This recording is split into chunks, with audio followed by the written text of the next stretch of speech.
وعليك بخاصة نفسك، چې داسې یو وخت رالی چې د فتنو زمانه سوله، شاوخوا اطراف فتنو ونیوله، په دې وخت کې پر تا باندې یوازې ستا د ځان اصلاح لازمي ده. وعليك بخاصة نفسك، د ځان چاره کوه، د ځان د اصلاح په فکر کې سه، د ځان د خیرخواهي په فکر کې سه، د ځان د تربیې په فکر کې سه، د ځان د آخرت او د دین او د قبر د جوړېدو په فکر کې سه. وعليك بخاصة نفسك. خو دلته زما ورونو څلورمه نسخه نبي کریم صلی الله علیه وسلم دا فرمایي وإياك وعوامهم، عوام پرېږده، خلق پرېږده، دوی او د دوی کارونه پرېږده، د ځان اصلاح کوه. دلته یوې خبرې ته زه راځم، هغه دا خبره ده چې په موږ علماو کې موجوده ده. موږ د نورو انسانانو د اصلاح او د تربیې او د درسو لپاره مدرسې جوړوو، خو د خپلو کورنۍ اصلاح او د اولادو سبقان بیا راڅه پاته وي. نو نبی کریم صلی الله علیه وسلم فرمایي وعليك بخاصة نفسك، د ځان چاره کوه. وإياك وعوامهم، څلورم وار فرمایي عوام پرېږده، کارونه یې پرېږده. د دغه حدیث په دغه ټوټه کې مرقات المفاتيح کې ملا علي قاري رحمه الله تعالی فرمایي څه فرمایي؟ واترك الناس، او خلق پرېږده، ولا تتبعهم، او په دې مه پسې کېږه.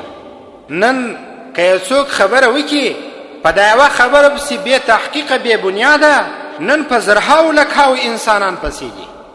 تاسو به په ښار کې وینئ، په ښار کې به اورئ، پر درېږزیانو تلو باندې به اورئ، بلکې د هر دکاندار به دا موزینه اوس ګرځېدلې وي چې پلانکي مولوي صاحب دا خبره په مجلس کې وکړله، نور کار ځینې پاته دی، په خپل وجود کې کوم عامي اصلاح راوستلې ده.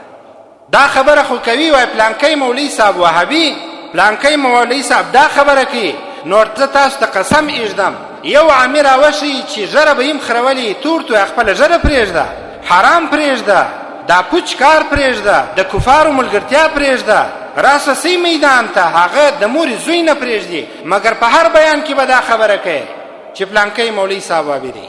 او فتنه چې د علماو څخه راپورته سول، زما ورون دغه علما به یې ختموي. قسم په بالله الله رب العزت داسې د علما تر ګریبان راونیسي چې جهنم به بیا په دغو ډک وي. تاسو فکر کوئ اوس د دې ضرورت نشته چې خلک خبرې وکړي، د دې ضرورت نشته چې خلک په زوره چغارې او بغارې ووایي. ضرورت زما ورونو د دې دی چې هر انسان عملی اقدام وکړي، عملی خدمت وکړي، ډګر ته راسي، میدان ته راسي، د کفارو بندونه، د کفارو شخړې، د کفارو زولنې هر مسلمان برداشت کړي، عملی قرباني ورکړي. خبرې خو هر څوک کوي، د خبرو لار چا بنده کړې وه؟ قلم خو هر څوک چلولی سي. میدان ته چې کسان راووځي او د عام ولس چې په صحیح معنا باندې خدمت وکړي.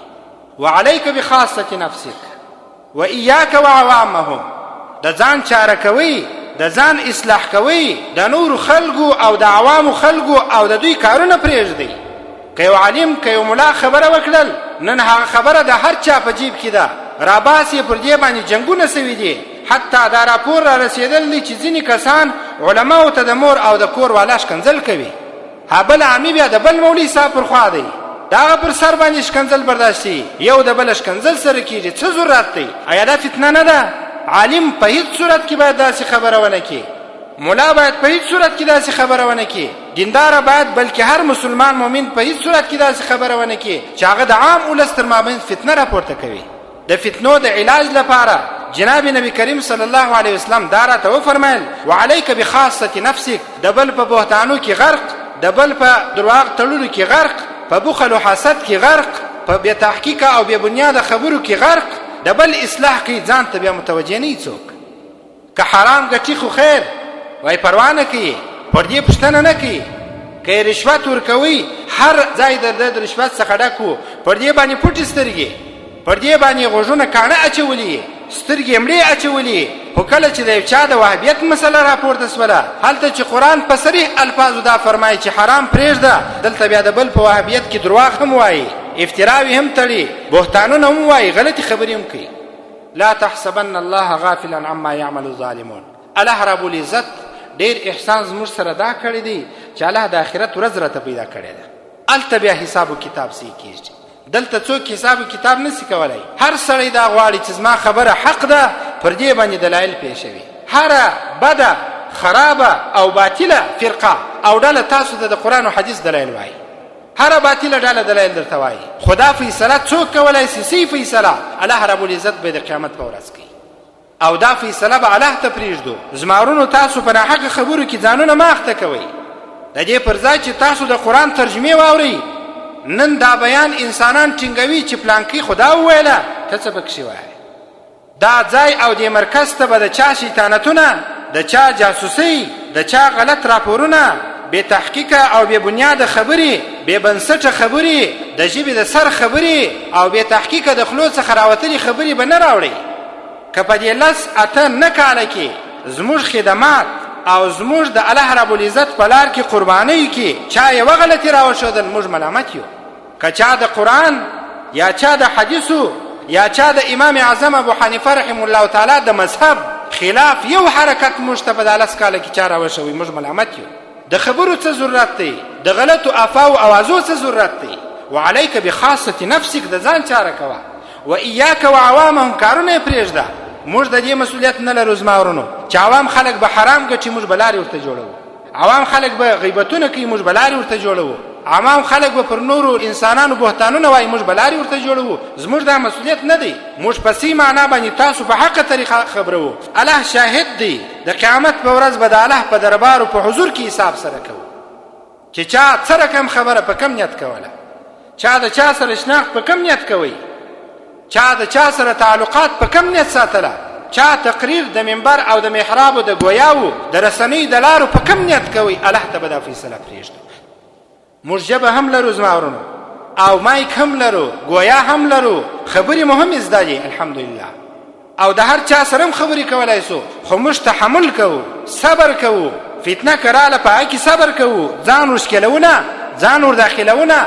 د خبرو د فتنو څخه شروع زما ورونو، هره فتنه چې در باندې راله، وعلیک بخاصة نفسک.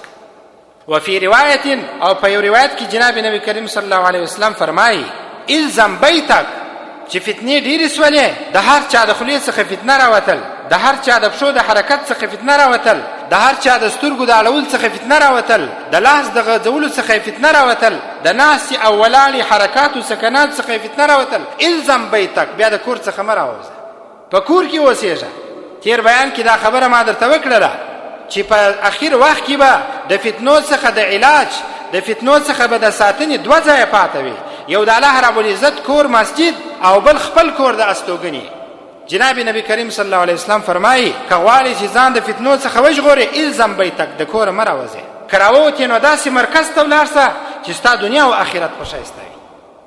موږ وینو دا ځوانان په موټرانو کې وینو، په هوټلانو کې وینو، په مجلسو کې وینو، پر لارو وینو چې دغه انسانان څه کوي. په 4 ساعته کې 2 ساعته کور کې تېروي، 2 ساعته په بیبان کې تېروي. حال دا چې نبی فرمایي الزم بیتک، په کور کې کښېنه.